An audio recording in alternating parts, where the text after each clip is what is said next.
14B. Okay, so here we go, friends. The recording has begun. Tim, Kirby, Russia, live stream inbound for you to enjoy right now. So anyways, guys, what the heck are we doing today? We're going to talk a little bit about immigration law because there's a few reasons. Number one, we have two new people supporting me on Boosty, which I really appreciate. And one of them wrote a very nice message, which I should be able to read to you right now or pretty soon about related to immigration stuff. And I think he probably wanted to get my verdict on some of this stuff. And also, someone told me sort of behind the scenes that a few people read some of the articles that I've been sharing from the Moving to Russia channel, and they kind of got scared or disheartened or something, and like there's really no reason to.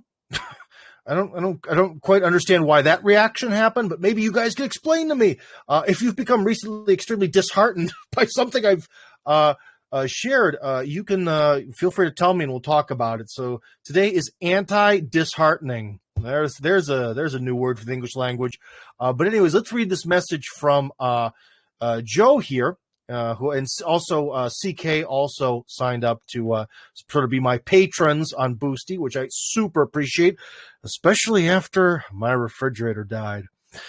Definitely need those Boosty supporters. Tim has been recently, let's put it this way, been using modern conveniences to live without using a refrigerator.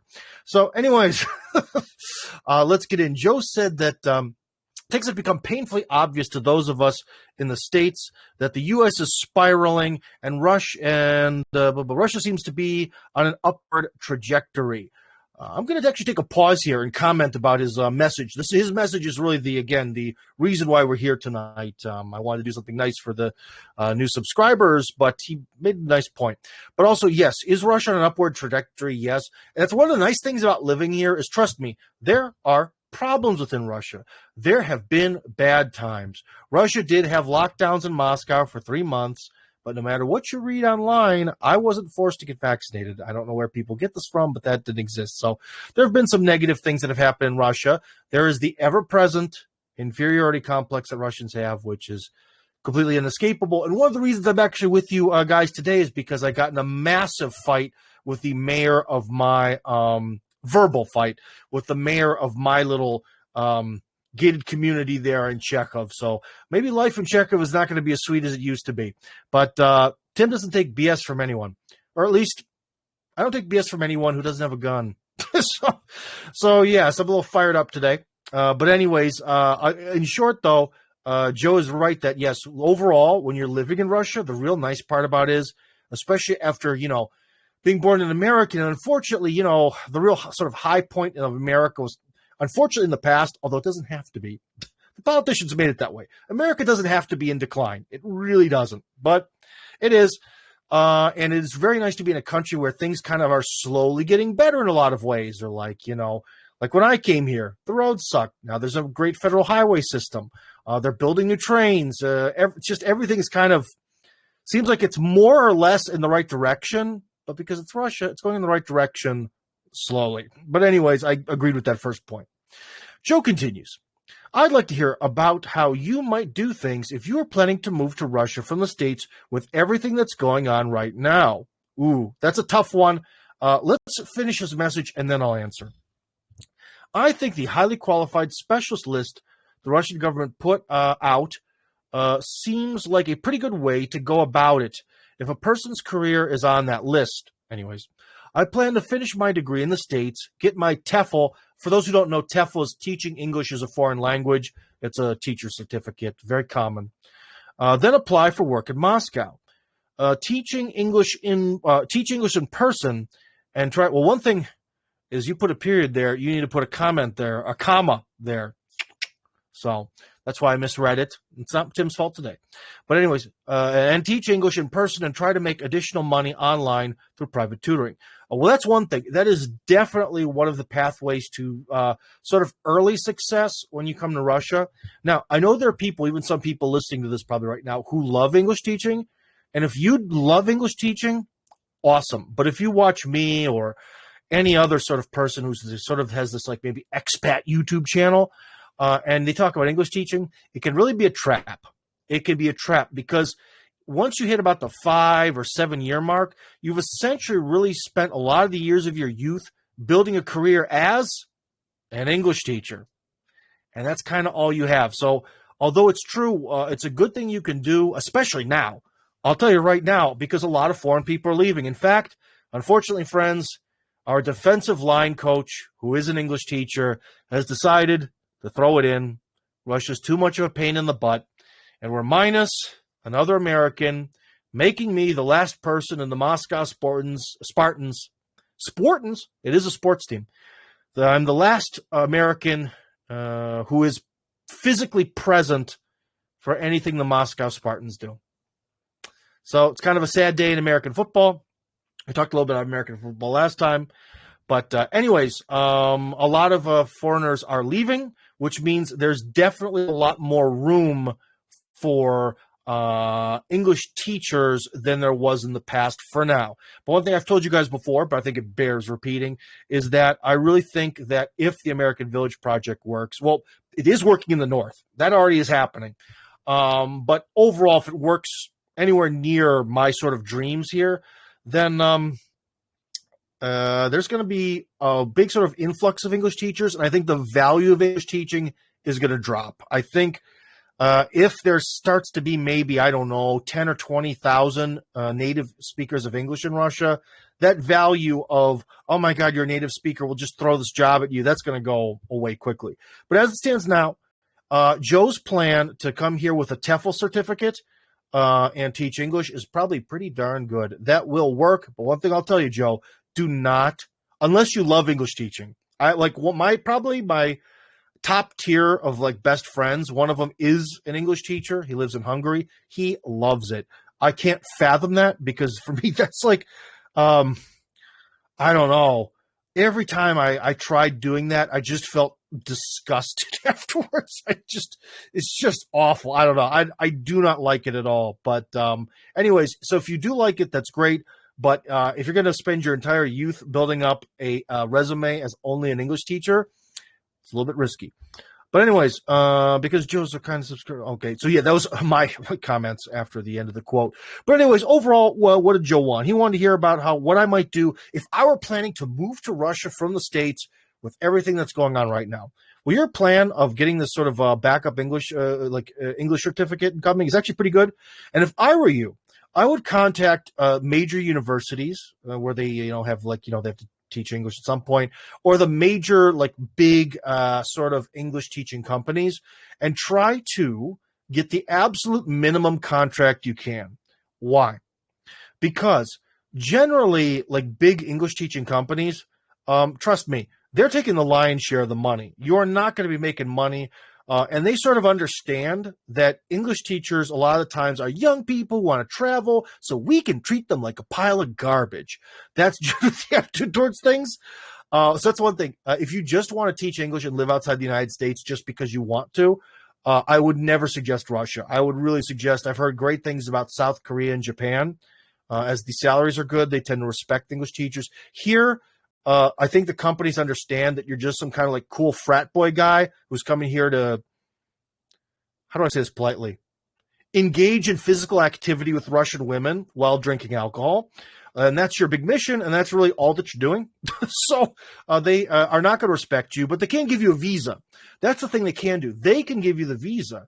And what the visa does, my friends, is it gets you that foot in the door to actually be here. Whereas teaching English lessons, boy, they didn't do a good job of my haircut this time. I look very goofy. Oh, well, whatever. I can live. And balding also doesn't help. But anyways, I lost my train of thought.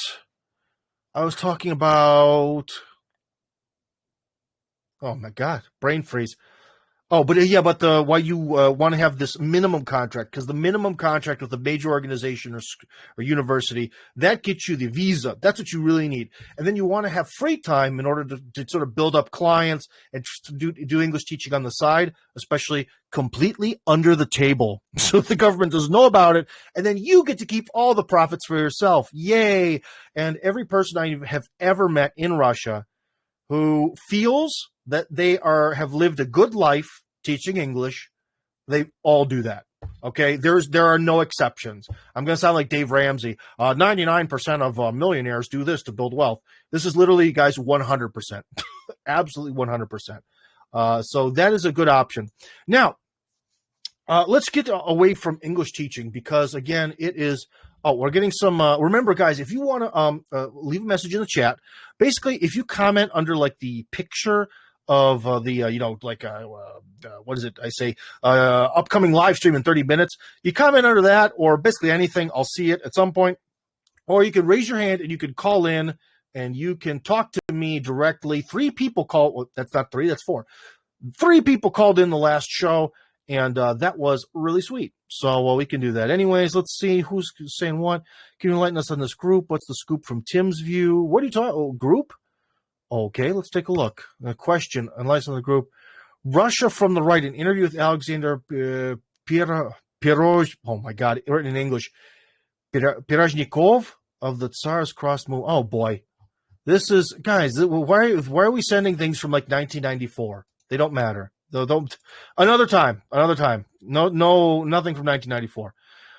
Great video. Someone says, thank you. I appreciate that. You will get more. My husband and I were just watching an old Western movie. All the people got in a big brawl like this. Oh, related to the not related to this stream. Okay, fantastic. Anyways, let's go back to me here. Okay, on the screen. But anyway, so what would I do if I was in his position as a young man starting out? Well, number one is if I were you when I was in America, I would, or I don't know where you're from actually. We're going to say America because it's easy. So we'll say you're American. You didn't state where you're from, but you did seem to imply that you speak English as a native language. And you certainly write like you do. So anyways, we'll say you're American. So if I were you, I would be in America and I would live with my parents for a year. Okay. And what you should be doing is, again, I'm going to sound like Dave Ramsey, beans and rice and beans, having very simple food, not going out, and work some job, just anything, and really do your best to just bank it all. Because you're going to need a little bit of a pillow when you come to Russia. And especially now that it's very difficult to transfer money here, you're really going to need to take that pillow in cash. The last time I looked, you can carry up to $10,000 on an airplane in cash. I mean, American money. And you can bring that into Russia. They seem to not really check at all. So I would try to bring, $5,000 to $10,000. So that way, at least you have a little bit of a pillow. You give yourself maybe a little bit of time to adjust, to rent that apartment or whatever. I think that would really help you out. It would also, if you gave yourself this sort of like year goal, it would also give you time to sort of contact all these companies and tell them, look, in May, let's see, what's a year? So it's July, now it's the end of July. It's August, basically. So you tell them, I'd really like to start a new school year, end of August 2023. That's my mission. And ask them, does that work for you or whatever? And set that goal and start working so that way you have that padding money, because that could really help you. Because one thing you don't really realize, especially now that you can't just like get money sent from America easily, like what if you come off of a plane and you get off the plane and like you can't even get a taxi to get downtown. You don't speak Russian. What are you going to do? So there's definitely going to be some little hidden expenses there. And again, one of the reasons why, if I were you guys, I'd really only try to apply to sort of like a major university or one of the bigger English-speaking companies, so that way you get guaranteed results, because little organizations are weird and they're chaotic and sometimes they make weird decisions. So we're saving up money. We're telling everyone, sort of our due dates to do all this. And also, I guess, generally saying you sort of implied that you're young, which also means you should download Tinder and start talking to ladies, because your life in Russia is going to, especially from an immigration standpoint, is going to rely on you getting married and having kids, which is something you should do in life anyways. But now would be a very good time to download Tinder. And there's, I believe, on that application, there's some mechanism where you can like pay to put yourself in a different city somewhere. So like pay wherever you're going to work, put yourself in that city and start to, put together a nice profile that looks very professional and demonstrates that you live a decently interesting life and don't be morbidly obese. And try starting to talk to girls there. On that route, I would also tell anyone who is going to start the whole starting my life over again. If there's anything that I would do going back to being like 20 is, well, this didn't exist then, but would be watch.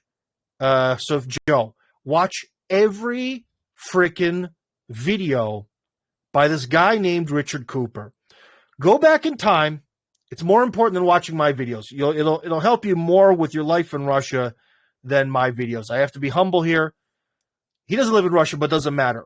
Watch his YouTube channel is called Entrepreneurs and Cars, but it all has to do with like male-female relationships, how to, I don't know, kind of self-improvement, but it will save you heartbreak, okay? It will save you absolute heartbreak and problems in the future. So I would tell you to do that because in general, we're going to talk, like I said at the beginning, we're going to look through some of these things that the Moving to Russia group that's run by a good friend of mine shared, these different government programs about immigration, and they're very specific.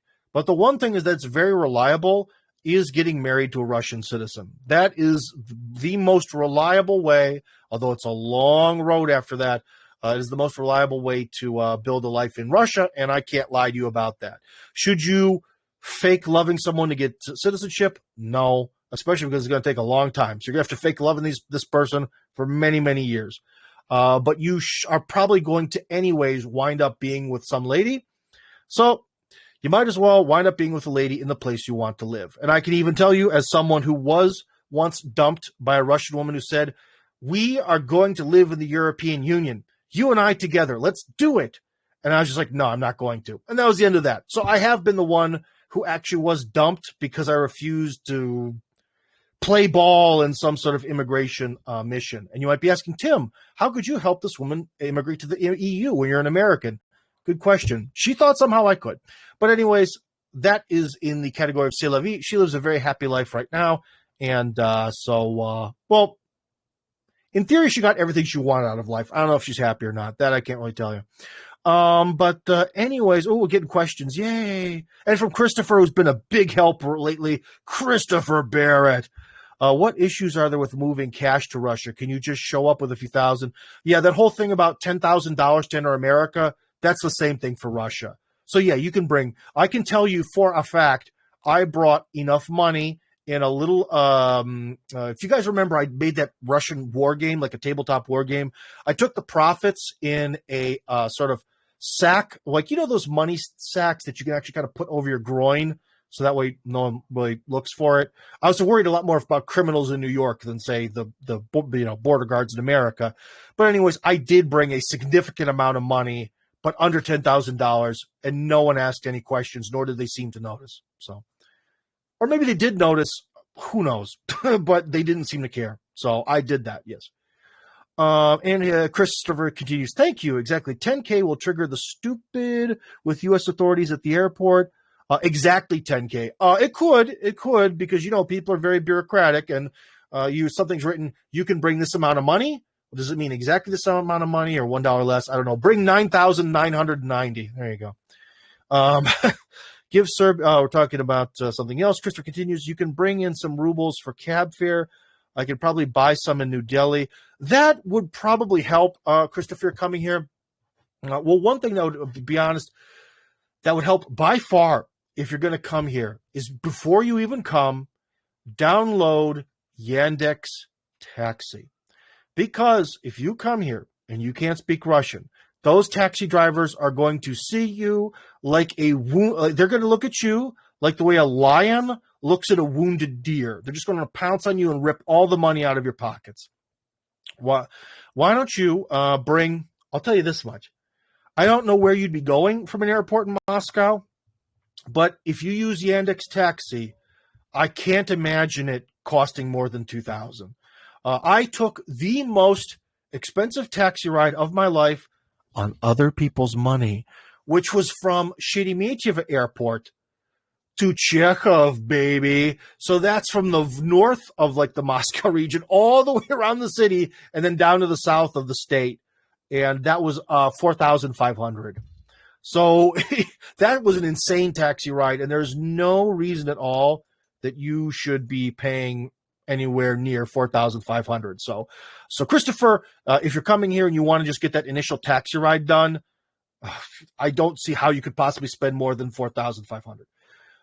Anyways, Mark Mitchell says 10,000 seems to be the international limit. Yeah. Well, one thing, guys, remember, part of the whole thing about like what's happening now and the world is changing is if you live outside of America, all standards are essentially American. When 9/11 happened, all those regulations, they became international standards. The big difference is that in Russia, what is that called? Body scanner? They don't have the tube that scans you, or at least maybe they do for international flights.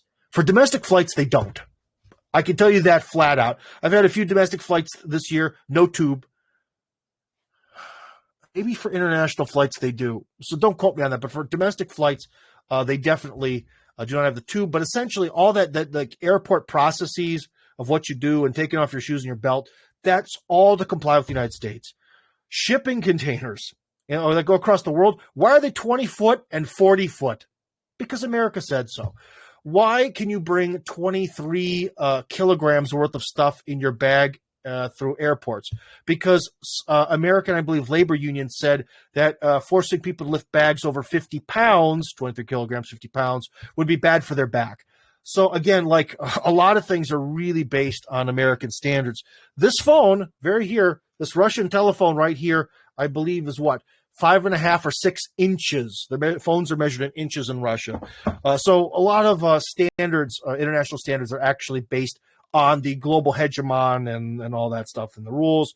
It's kind of convenient because I like inches, but needless to say, things may change here. Because if we're going into a multipolar world now, these airline standards could change because, like I said, they only exist because 9/11 happened.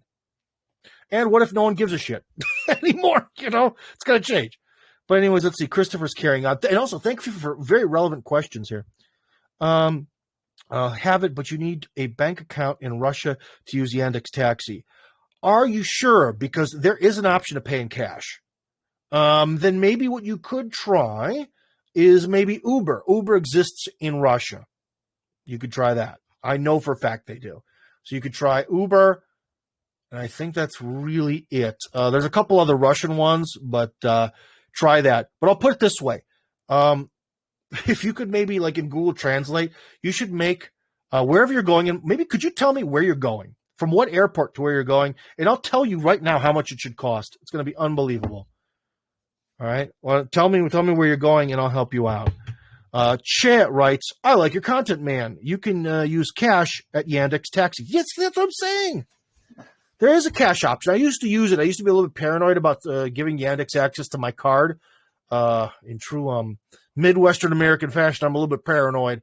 But after a while, I kind of gave in, and I haven't had any problems with it. But that was also because in the past, they used to be a little bit more temperamental about giving you fines for like canceling your order. And it seems like over time, I don't know, they just stopped doing that. So, there you go. Wait, I want to get back on topic. It's the mission of how to come here. So he's on the right track with this whole English teaching thing, but I would save up money for a whole year, or at least again until you get $9,990 in cash. I don't know what you're doing as a job, but that would be a really good thing to bring with you. About transferring the money, I keep getting about people transferring money here. I'd love to help you guys out, but I keep getting promised that it's going to happen. We're going to do it. It's going to happen. It's going to happen. We're going to do it. And it doesn't happen. So until I get a 100% reliable way, and especially a 100% reliable way to do a smaller amount of money, like $100 or $200, because very often, I mean, the amount of people who are going to be willing to go through a million hoops to send $100,000 is very small. Okay, so, but anyways, friends I know are working on that. It keeps getting pushed back. But let's see. So he's doing that. He's definitely got to get Tinder. He's got to get the paid Tinder so he can have his location set to the city that he wants to live in, so he can start meeting someone. And also meeting someone again. Usually when women hear stuff like that, it's like, that's manipulate. No, it's not. Because if I were to, for example, if I were in Cleveland and I got this amazing job in Arkansas, and I sent my Tinder in advance or something, and I was like, hey, I'm going to go to Arkansas, and I want to get married and have kids. Would it be a lie? Would it be? It's, you're kind of planning to meet the people in the region you're going to live in. Okay, I don't see it as being manipulative, whether it's Arkansas and Cleveland or whether it's Cleveland and Kamchatka. Okay, so let's not fall into that logic trap. So he says DEL to SVO. DEL. Okay. That's Domodedovo is DME. Vnukova is VKO.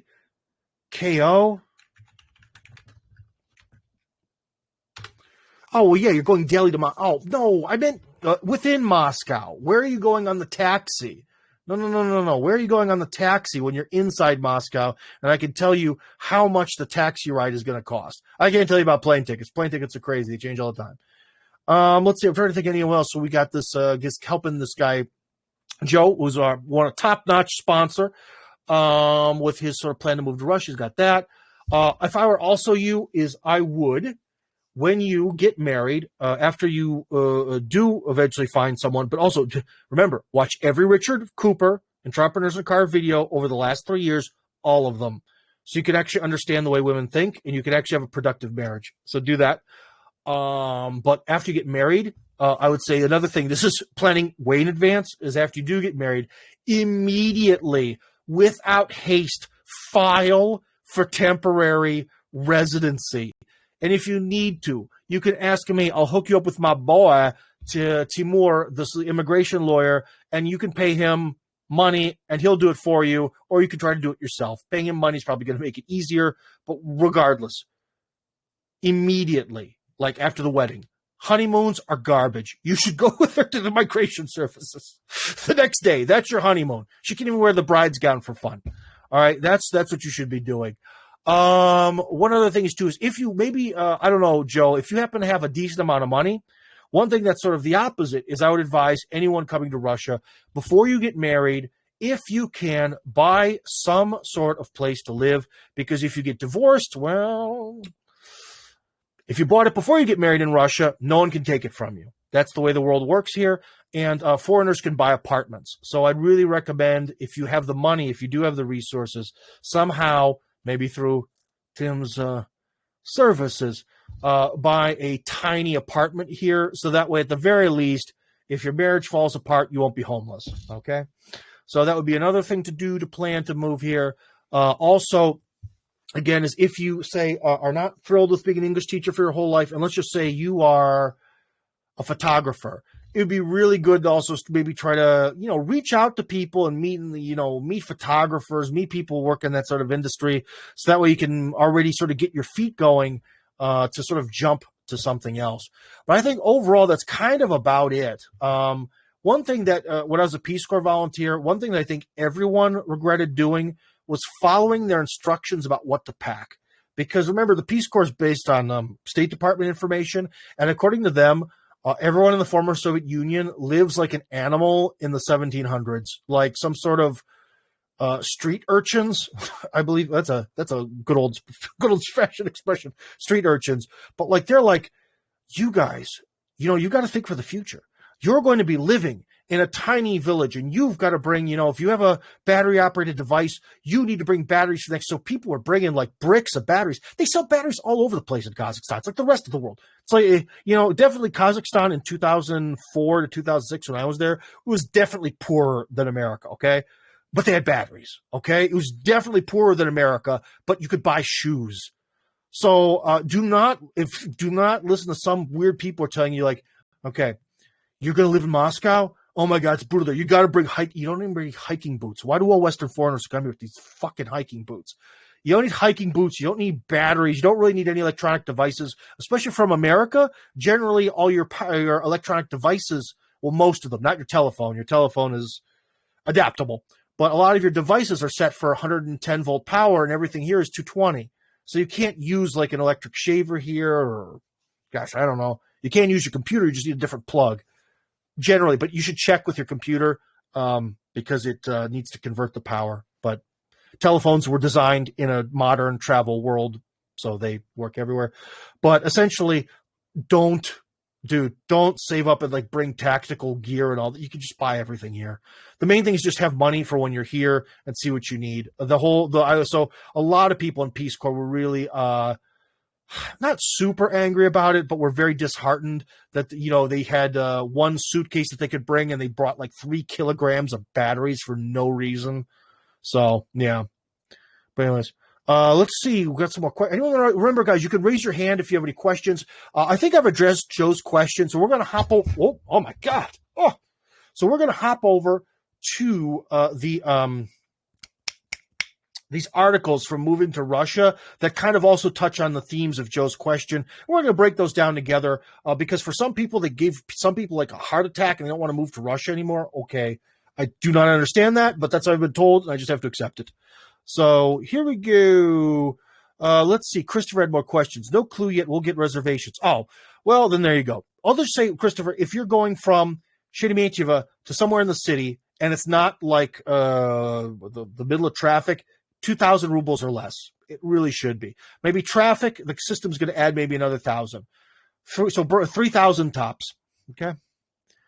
I'm too old, but isn't Tinder for those looking for a one-night stand? No, you can write whatever you want in your profile. In fact, if you look at dating apps, that the most popular international dating apps are Badoo and Tinder, and like all Russian women write no one-night stands. They write their height in centimeters, and they write, oh, I don't want a one-night stand. So no, it's Tinder's for whatever you want. Grindr was specifically designed for gay men to hook up, but Grindr was the muse that created Tinder. So there you go. But nope, people are free to write in their profile whatever they want, and trust me, there's no means to make someone do do what they don't want to do. So anyways, yes, he is about Tinder being used for hookups. Yes, for the most part in the West, not in Russia. But if you guys are for some reason afraid of Tinder, then there's Badoo, is also an international program that actually is very old. It is from the cell phone days. In fact, when I was a young, single, less fat man, and I first arrived in Moscow, I tried to meet girls over Badoo because Badoo is technically designed just to meet people.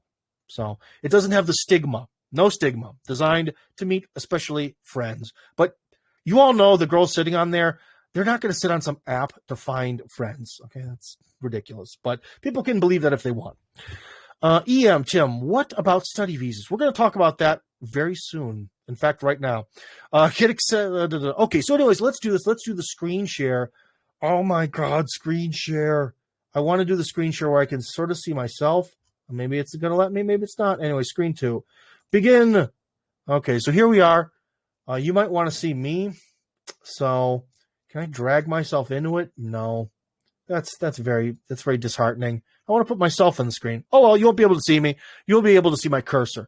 So here we go from our the group Moving to Russia, written by Timur Beslangurov, the ultimate immigration lawyer who can help you. And it's best, I know his last name is a bit imposing, but remember, Beslan Gurov. You can say Beslan, you can say Gurov, just say them together. Okay, so anyways, let me read this here. I guess I'll open it up wider on my own screen. Why not?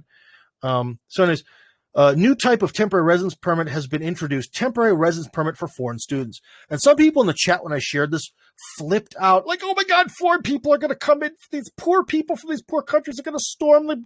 It's going to be the end of Russia. Oh, I'm so alt-right. And they didn't even read it. So such temporary residence permit can be issued to foreign students who study in Russia in case of the following are met. Study is full-time, not Russian language courses. So sorry, guys. There are some, one of the ways I got into Russia was language study courses, which are sort of a cheap way to get a nice long visa to be here. And apparently the authorities know that a lot of people do that.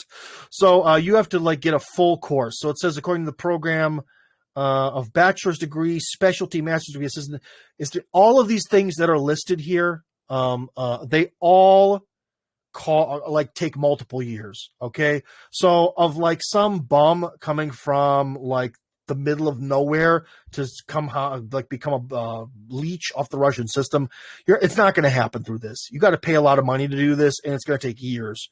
So next, oh my God, wait, can I do this?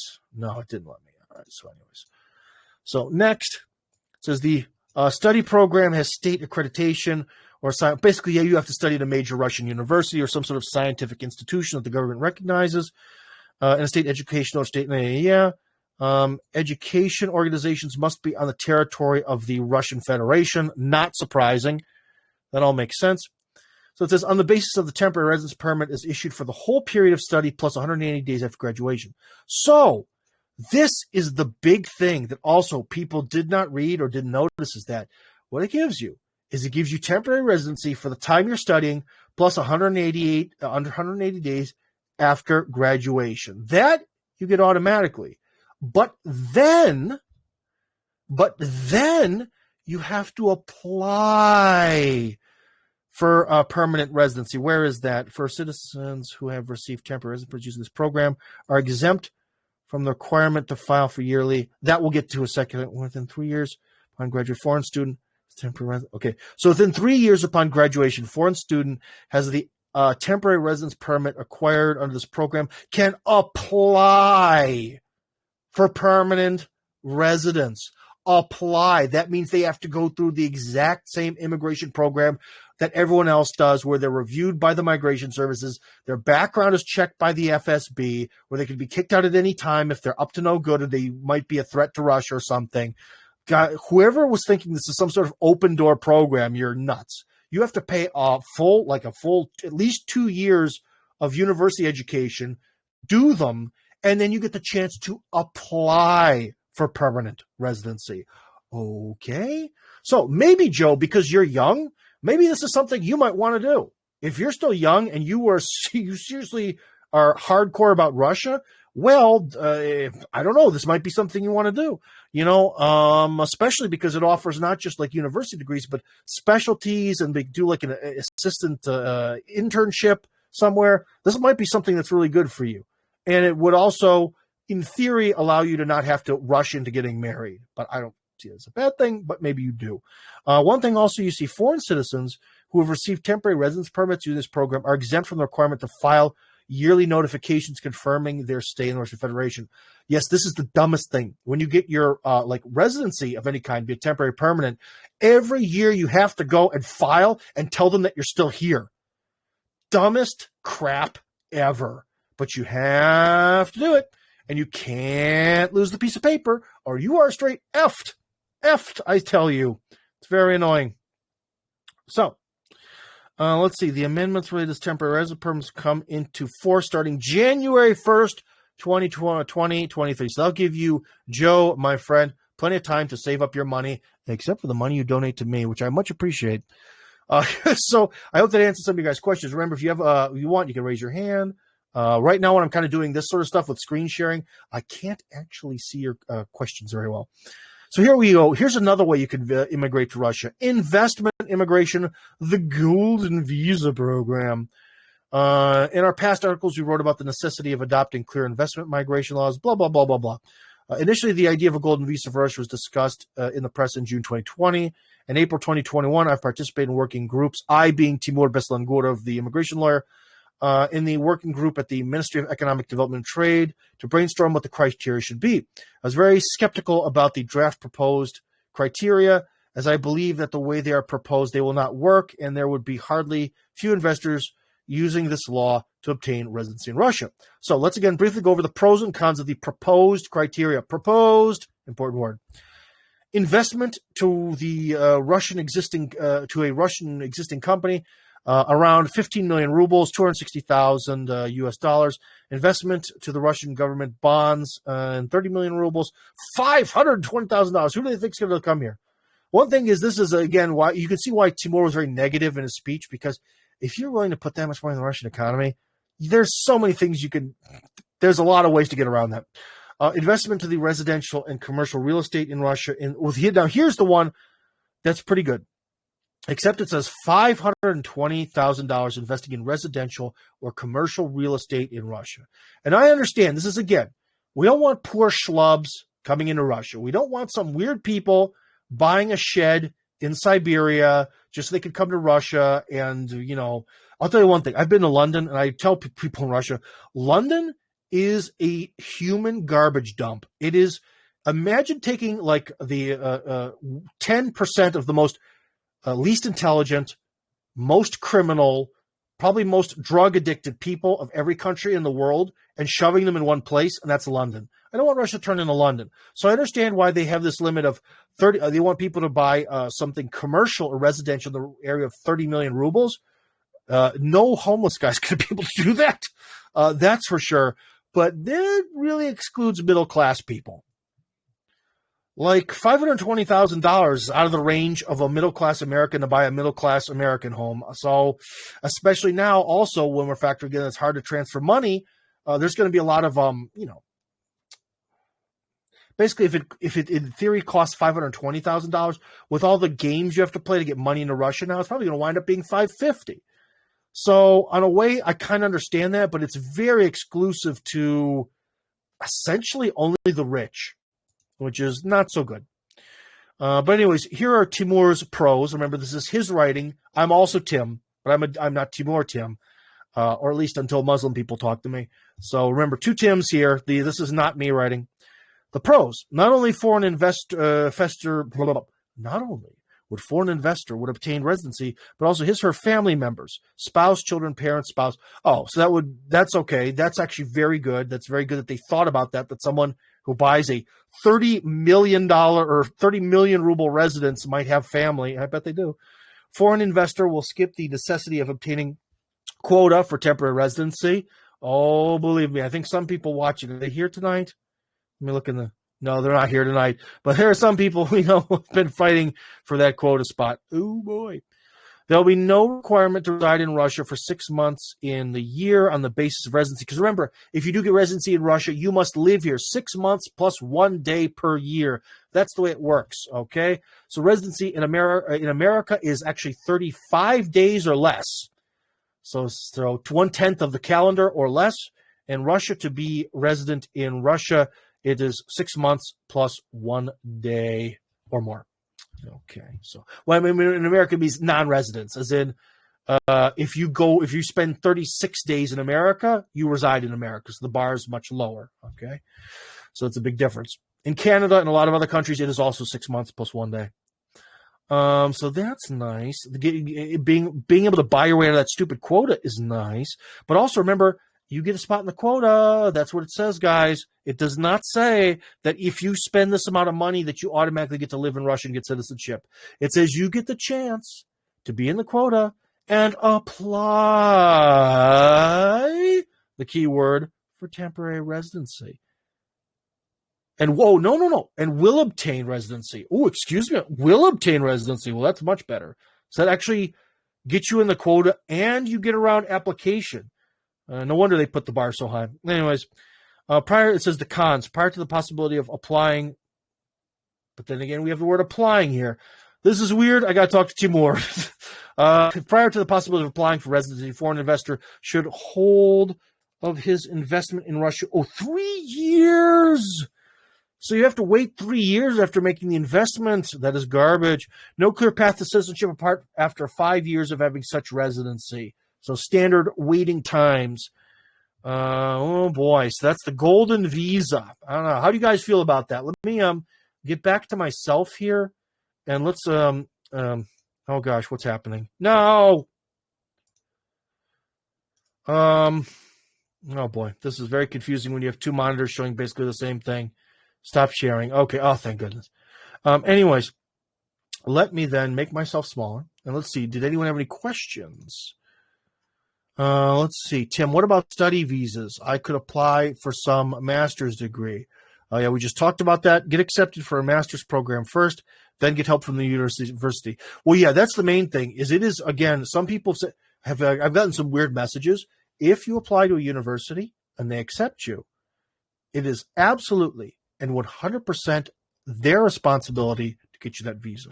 It is absolutely not your responsibility. This also goes in terms of getting a white salary job as a foreign person. White salary means you pay taxes, it's above board and all that. You must get from the employer. They have to organize the visa, not you. That I know for sure. It was my dream to visit London, says Chia. Maybe you could see something. The British countryside is amazing. It's absolutely gorgeous. But the tragedy of England is there's no more beautiful a place on earth where the people who are born there hate it more than England. If you think you've met some people in America who are some self-hating, American-hating liberal twerps, just wait till you go to England. England is so, in my opinion, the countryside, not London. The countryside, the little pubs, the history, the fact that I guess it was an island that didn't get blown to bits in World War II, you really feel the history just looking at all of these, like, meadows with goats and little pubs and little towns. It is the most beautiful place on earth, possibly, and they all hate it. Yeah, it's very sad. Mark Mitchell says London is awful these days. 3-year wait is not good, and yeah, that's why. That's why me and my buddy Timur there, we tell you like it is, because I do not want to hype these Russian programs, because I know you guys hear that the headlines always sound good. Well, they're just going to let people come into Russia. Well, they sound good or bad depending on your opinion. If you're some sort of black-pilled alt-right pansy who's terrified of everything, then you read these headlines, you're like, oh my God, they're just going to let all of Africa and South America come to Russia. It's going to be ruined. My hope of living in some sort of white racial utopia is over. They're never doing that. They're never going to do that. That's never included in any of these packages, ever. You need to read them. So you have that side of things. Then you have the more people who are like, I want to move to Russia tomorrow. I read a headline that sounds nice. It's going to be easy. No, it's not. It never will be. It's not. It's not going to happen. Okay, it's not going to happen.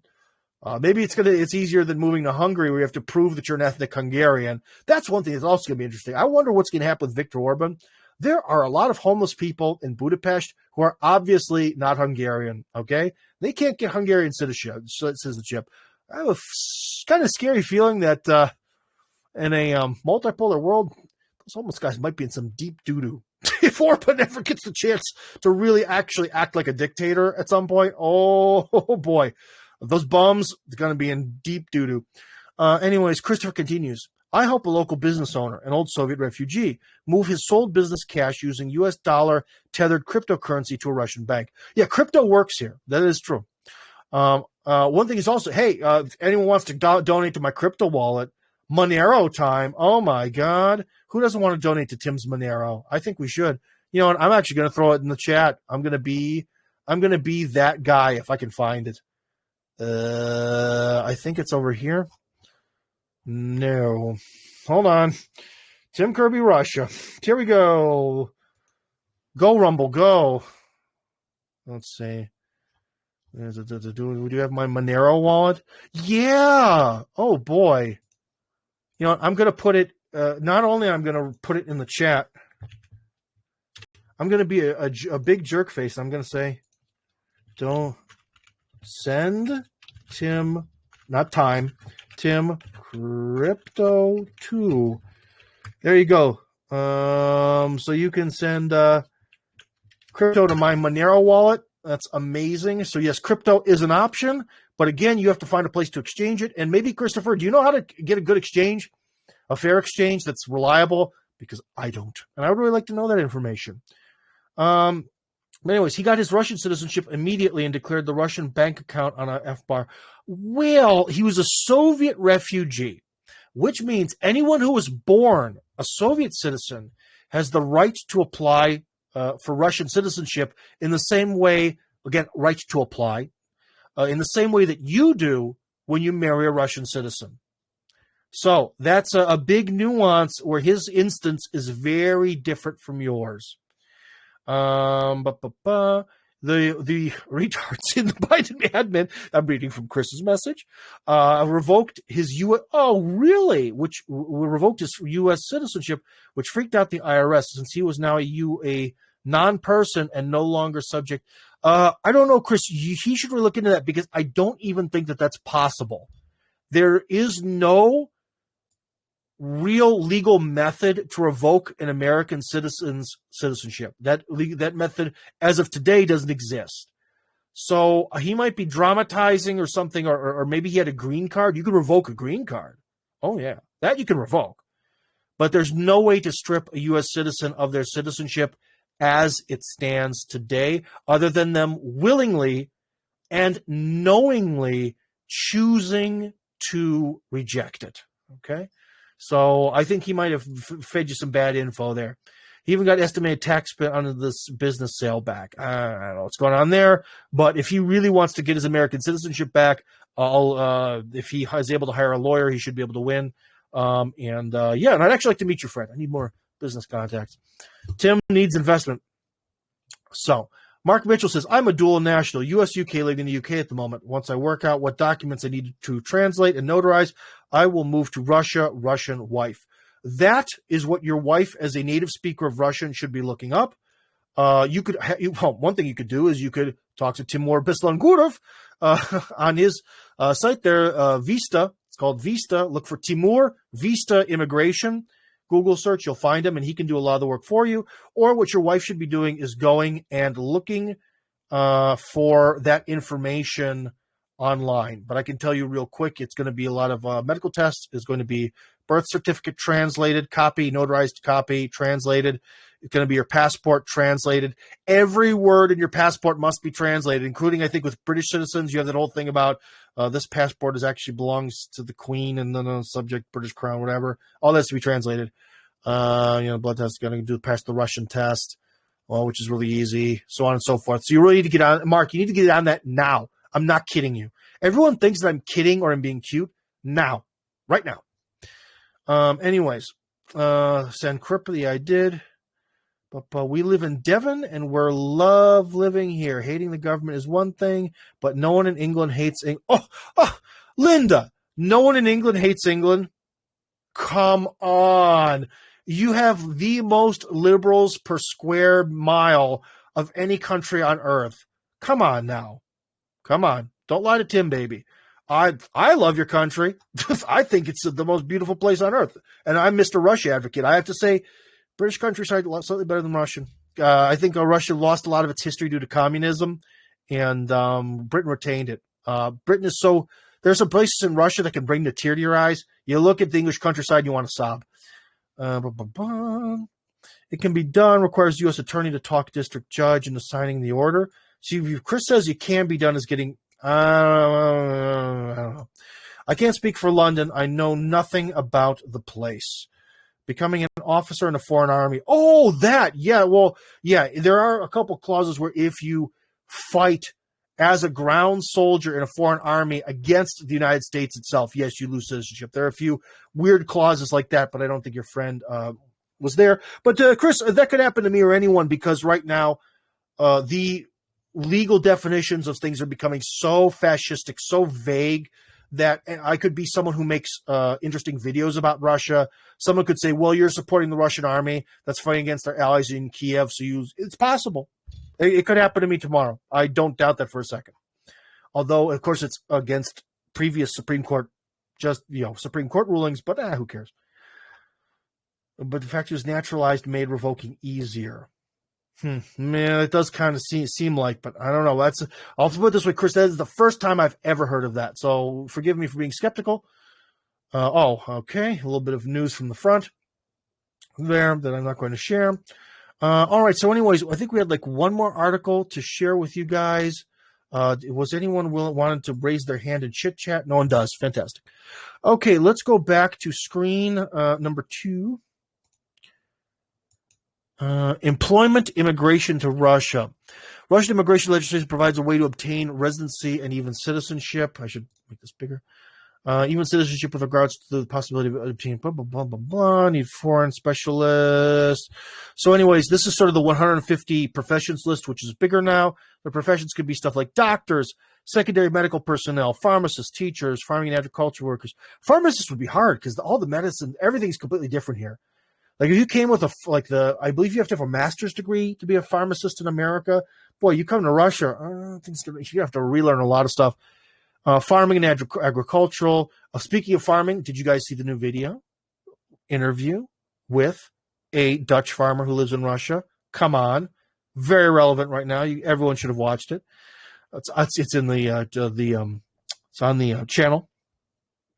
Geology and mining workers, engineers and industrial designers, IT specialists, journalists, mechanics and repairmen of aircraft, ships, and railway stock, construction workers, probably very highly skilled construction workers, employees in the field of installation and repair of electrical equipment. No, why did that happen? Full list of jobs can be found here. That's nice. So anyone who comes to Russia to work these jobs is allowed to obtain a residence permit after 6 months of working officially in these professions from the list, and citizenship after 12 months of employment. Most of the professions from the list, except for teachers and jurists, require obtaining employment permit for the employer company, individual work permit, and work visa for the foreign national. So again, you have to have this white salary from a big company. Employment process. In order for the employer to obtain the employment permit, such employer should file a request for the local Department of Labor for the quota. Labor authorities, before approving, would send to the employer Russian unemployed candidates to fill the vacancy. Oh, so first off, they're going to show you unemployed. Before they hire the foreign person, the Russian government's going to help you try to find Russians who could take that job. Let's see. In many cases, especially the last 2 years, COVID plus special military operation, which sparked the unemployment rate to go up, are not willing to grant an approval. So they may not approve it anyways. Lovely. If they do grant the approval for quota and employment, the whole process of obtaining relevant immigration documents until foreign national can enter Russia and start working can take 4 to 5 months. Another issue is that, of course, not all employers in Russia seek for expats to work in their companies and may not be aware of the may not be aware. They are not aware. No one has any effing idea that this policy exists. That's how so you're going to have to try to convince them of that. Once foreign national is officially employed and has worked for 6 months in the profession, from the list, such foreign national is entitled to apply for permanent. Apply, not get. Apply for permanent residency in Russia. The process takes about 4 to 5 months from submission of the application in order. And other required documents to the Russian immigration authorities, blah, blah, blah, blah, blah. For residency and citizenship, foreign national, apart from documents from employers, should pass Russian language tests, medical tests, provide apostilled police clearance certificate. Now, criminal background check, that's another thing you're going to need. Translated, apostilled criminal background check from your native country on the federal level. Someone trying to call me? No, I hope not. Finding an employer in Russia. There are, of course, employees. Hold on. Someone send me something? No. Getting the work permit in the process, especially the court, is the hardest step. It is much easier later to obtain residency and citizenship. One should speak at least some Russian. Another option for nationals to make it. And from what I understand, too, that with these specialists, maybe they removed that because it's not written here, but it used to be that you had to have a pretty high salary. For some of the jobs, over 88,000 rubles a month, which is not high. But for some of them, it was 166 and over, which is considered a good salary for Russia. So that might be kind of tough. So this is something where it sounds good on the surface, but it is not easy. There is no easy path to Russia. There just isn't. And that's why we're here today, my friends. No matter what path you choose, and if you do any of these programs, it's going to be hard because I've been just working with certain people who remain protecting their little anonymity here. And they're trying to find a job, and their employers just cannot wrap their brains around stuff like this. And it's very frustrating. I understand why it's frustrating. Because the window to get into Russia is here. And yet these dumb employers won't help people out. So very much a bother. Anyways, what do we have here? Fast track residency to Russia via Donbass. What do you mean by that? Do you mean that, is that like a joke because the people there are getting fast tracked to Russian citizenship? Or do you mean that there's some way to maybe quickly apply to get residency or citezenship in the Donbass? Dude, if you're a Western person and you're applying to get citizenship in the Donbass now, that, boy, you want to talk about pulling teeth? No, that's not going to get approved. They're just not going to risk it. Not now. Not now. Oh, or just be wanted for the January 6th protest and ask Belarus for asylum. Well, to be honest, guys, I do know one American here who was a whistleblower and is here, and that's how he got here and that's how he's living here. So that's another thing. But again, the sad reality of things is you guys should maybe go in and look back in our group. You know what? I'll reshare all of these programs. Why not? Let's reshare it all. So that way people kind of know where it is. And we're going to reshare everything on the main channel, all 3 of these programs. So it's real easy. You don't have to go anywhere and look. You guys can save these programs, like save a link or save a list of these posts or whatever, and you can look back on it, and maybe you can see if this is a good pathway for you. Again, Joe asked earlier what he should be doing. Joe, if you have a profession, like say you are, what was one of the options here? Pharmacist. Okay, there we go. You know, first off, working as just a normal pharmacist in Russia, the pay sucks compared to America. It is not a very highly respected job. Don't do it. But what if you're a pharmacist at some sort of like major medical institution? Well, this might be a good time while you have free time, while you're just working in America, saving up money. Why not go talk to these people and tell them, hey, look, I heard about this program. I'd love to work for you. And this program is going to it's going to force you to work for them for a few years at the very least. So, sell them on, look, I want to work for you guys for very least a few years, do this program and see if anyone bites, because that could be a real game changer in your life. It really could. Okay. So that'd be another little piece of advice for Joe there. Yeah. Hold on. One message coming in through VK. What do people want? Oh, it's more of this crud. No, we're not doing that. No, we're not doing that either. Get out of here. Get out of here. But anyways, looks like no one wants to talk. Let's see. I just wish I could piss off Biden hard enough to revoke my citizenship. No exit tax. No IRS filing. Oh, dude. Christopher, you joke, but try living as a person who has no citizenship. That is very, very difficult. There are so many difficulties involved with that. People say like, well, the guys from Mexico just jump over the border. I mean, I guess there are some people who are willing to sort of, in a very questionable way, employ them, but it is tough to do anything under that status. It really is. So, yeah, but I can tell you, it is possible to come here as a whistleblower refugee. I know someone who did it, so it's very possible. Anyways, guys, not joking. Do it after you get your Russian passport. If you feel that way, I'm not the kind of person where there comes a time to burn bridges. And I think before this, unfortunately, guys, I think my discussion before this live stream started with the mayor of my gated community there, or whatever you want to call it, in Chekhov. I think I just burned some bridges because he tried to do something to me that I didn't feel was very, very respectful. So Tim will burn bridges, but there's a certain tactical side of things where especially where my career from the way Russians see the world is, I have to be a window into America. And if I'm forbidden to go to America, which I kind of am now, but let's just say I finally make it so I can absolutely never go back to America, even if the politics change or whatever. That's really bad for my career. That's bad for my purpose in life, and I don't want to do that. I also kind of want my children to have the freedom to see the world, because as someone who didn't have the freedom to see the world, it really was a motivating factor in why I left. And my children are a lot like me. So, but anyways, LI, I thought maybe it was easier to become a resident of Donbass, but sounds like a bureaucrat. Well, dude, LI or Lee, I'm not sure. It seems to be with a space, so it's LI. LI, we have to think about it. They have been killed by, like there's exceptions. Like obviously, like Russell Texas Bentley, well, he fought for them. He fought for they all know who he is. He's a proven, I'm sure he had citizenship from a long time ago. Like if you go down there as like a volunteer and you fight and the guys around you see that, or especially if you go around and fight and you lose a leg, the guys around are going to be like, yeah, he fought till the bitter end. He fought till he lost his leg. And yeah, then in that sense, yeah. But would you they're basically, we're in a proxy war between Russia and America. They're not going to, this is not the time that they're just going to willy-nilly let American people start moving there, or Westerners in general. It's a wartime thing. No. Much easier. But again, the hard part is, I know a lot of you have families, and I'm telling you the easiest way to move to Russia is through marriage. And you're like, Tim, that doesn't help me. Well, that's why we're talking about these 3 programs today. Maybe they'll help you. But again, this is, I guess maybe this is here. Guys, since no one has any more questions, really, let's have this as our, I'll answer one more question, then we have our final thought here, which is the most important thing. If you're still a U.S. person, the IRS expects your yearly filings if you make under 110K, exceptionally. Yes, and I do file for the IRS every year.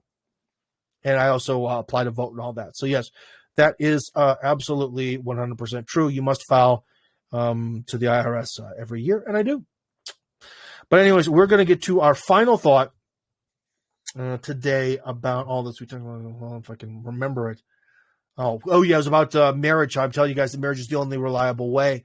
But the thing is about these programs is, one of the things is I know that as an American, if there was for example, Obamacare, I can tell you that every time I've taken a vacation to the United States, I've had to either restart or update Obamacare because I make very little money in dollars. So I qualify as being some sort of poor Appalachian hick. But Tim, you're from Ohio. How can you be an Appalachian hick? The place I'm from is considered Appalachian now. There's no mountains. It's stupid, but it's the government. It's okay. So I'm some sort of Appalachian hick, and judging by my salary, and so they, I can make it, apply for Obamacare. And you have this program, and the women there have always loved me because I have to swear that I'm probably the only literate person they've ever encountered who applies for this program. Because you walk in there and you are seeing land whales, you are seeing chicks with more tattoos than teeth, you are seeing these baby mamas, and like literally they seem to have one child from every different continent. They're putting together like a kind of like a Captain America's team of like teenagers there. It's unbelievable. The red level is just through the roof. And then I show up. I always try to dress nicely, speak properly, and fill out all the documentation completely accurately because I've lived in Russia. And I can tell you one thing. The people there will help you. Like, for example, if there's something that they think is weird, they'll be like, oh, wait, we saw something weird. Hold on. Let's change this. Or maybe there's a way you could word it this way. Or, ooh, you have this document from Russia. That's kind of weird. What can we do about that? They're sort of sitting there with you, and they're trying to essentially work with you because there's a government program that, there's this government program, and they're kind of helping you get to the program, to get what you, deserve or want. In Russia, when you go up to someone and something looks weird, bang, fuck you. And I don't mean to be overly rude, but that's the way it is.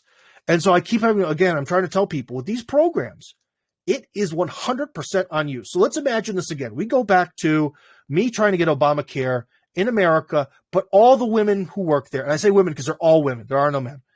The women there were Russians. You show up at, I believe it opens at maybe 7 a.m. or is it 9 a.m.? It doesn't matter. It doesn't matter that it's literally 7. It does not matter that it is my vacation time. You show up at 7. You show up before 7. So you're the first person waiting outside the door to be first in line because they do not give a shit about the people who are at the end of the line.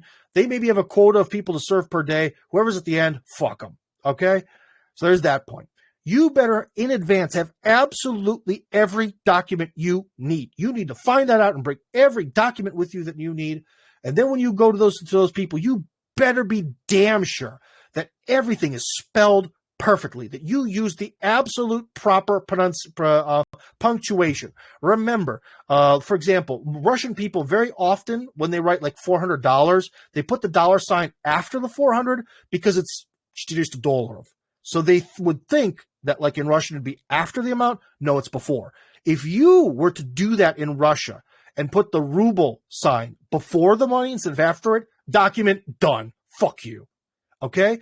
And this is what I've been trying to tell you guys over and over and over again, the people who contact me. That is the attitude of things. No one is going to help you. So these programs, don't think of, we have to come up with a new word.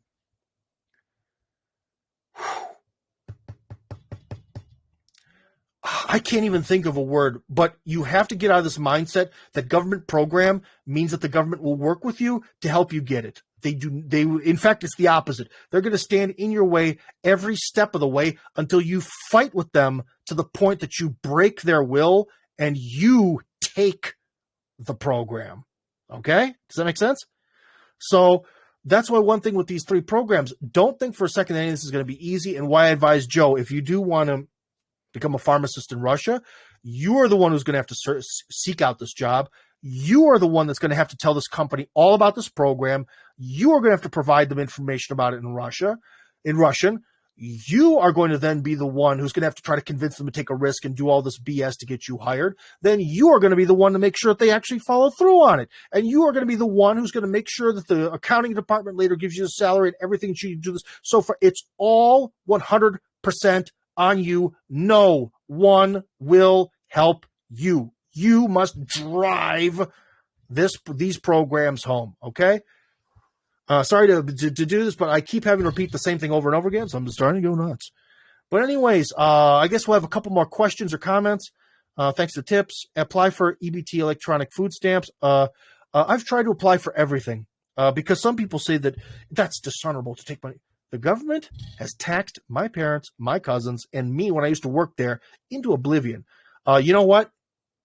Two wrongs don't make a right. They do. I want my free mayonnaise. I want a free telephone. They would not give me a free cell phone. Those scumbag racists. I advised a 70-year-old American communist woman in St. Pete who fled the U.S. in the 60s to get on the Social Security website and apply for her pension. She got it, as well as her Russia pension. Oh, that's interesting.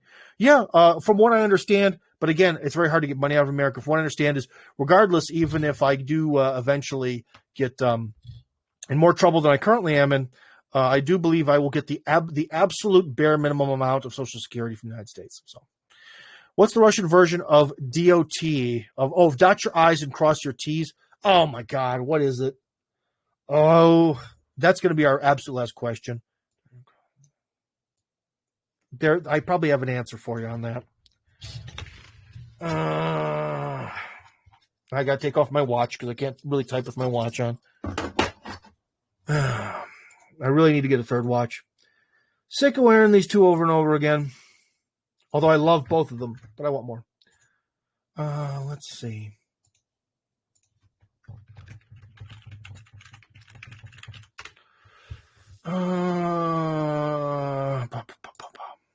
There's a site called context.reverso.net. It is amazing. Stavit точки над I. So to put the little thing above the letter E for the short E. Yeah. So it's stavit точки над I. So it's to put the dot over the E, or the little line. But to be honest, that expression probably existed back when Russia actually did have the letter I in it.